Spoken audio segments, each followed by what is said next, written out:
Hey guys, let's get more news about Steelers, but first, don't forget to subscribe and leave your like. Chargers represent old school ball. The Los Angeles Chargers changed coaches last season, and with it Jim Harbaugh has changed their identity. From a pass-oriented offense that handed the ball to a 5'9", 200-pounder to keep defenses honest, Harbaugh traded W.R. Keenan Allen, let R.B. Austin Ekeler leave in free agency, brought in 6'5", 317-pound center Bradley Bozeman, 265-pound blocking T.E. Will Dissly, 238-pound R.B. Gus Edwards, moved a defensive lineman to fullback, and drafted 6'9", 322-pound RT Joe Alt with the 5th overall pick to pair with star LT Rashawn Slater.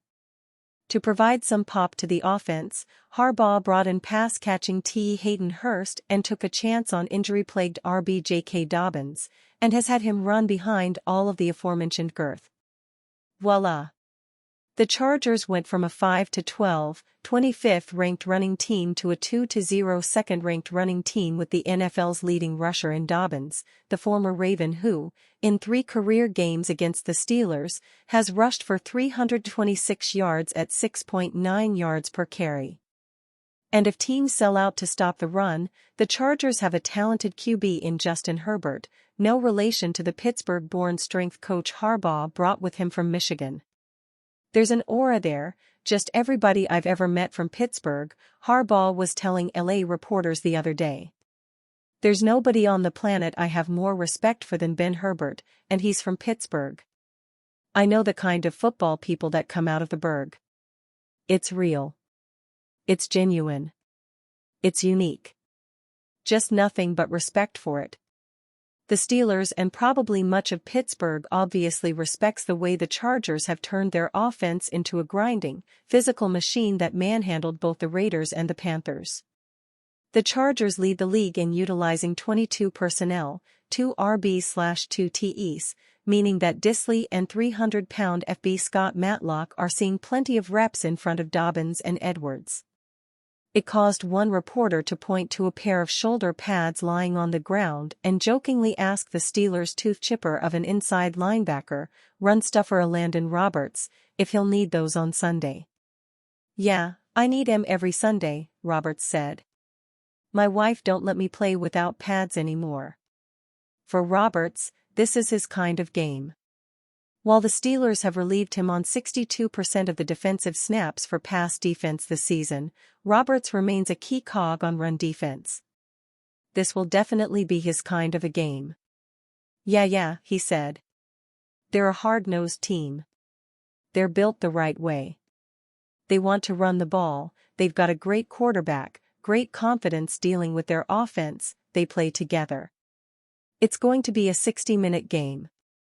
Will it be one of those 12-11 finals? As long as there's a W behind that 12-11, that's all you want, Roberts said. Has Roberts ever gone against a 300-pound fullback? Yeah. My old buddy at the Ravens, Patrick Ricard, so it's nothing, Roberts said. I mean, I go against all the O-linemen. Just saying, they're like 300. He's physical. The fullback with the Ravens is physical. That's just part of our job. Harbaugh, of course, is the younger brother of longtime Ravens coach John Harbaugh, so it's little wonder he's adopted a Ravens 2 approach. Dobbins has been the biggest benefactor. Benching Broderick Jones is the only way to save his Steelers career. The Steelers' tackle room has become the subject of a lot of frustration this year. After finally investing in the group over the last 2 seasons, the team has also decided that position versatility is more important than development seemingly, as the offense has stressed players being able to play both sides. For former first-round pick Broderick Jones, this is proving to be a detriment. Jones was deemed a raw tackle prospect with all of the traits you wanted in a cornerstone left tackle, but he needed to build off his short college resume. Despite the Steelers selecting him with the intention of making him the left tackle of the future, he has mostly played right tackle. As a rookie a year ago, this was a necessity, but heading into the offseason it seemed as though the team could settle him into the left side. This was even more likely after the team took Troy Fautanu in the first round of this past draft and very early on pegged him as the right tackle. While he also got juggled around a bit, he was predominantly used on the right side, and that appears to be his spot moving forward. Dan Moore, meanwhile, was still playing on the left side and was expected to be the backup. Instead of moving Jones to the left side though, the Steelers kept on moving him all over the place. It was apparent that this was negatively impacting his play, as he was bad in the preseason and his play hasn't gotten any better in the regular season, culminating in him getting benched. In all honesty, we seem really close to having the wheels fall off of this entire situation right now. Jones is clearly upset with how he has been used, and Pittsburgh seems to be spinning in the mud with him right now. The best solution to salvage any of this is to keep him on the bench for now. Jones clearly isn't comfortable right now playing, and forcing him out there seems like a blunder. This is especially so with Fautanu playing well in his debut. Alternating them was a horrible idea, and I wouldn't be shocked if that furthered the issues that Jones was already having. Moore is also having the best start to a season in his career. He has only allowed one pressure and penalty through the first 2 games, and he has been one of the most consistent offensive linemen so far.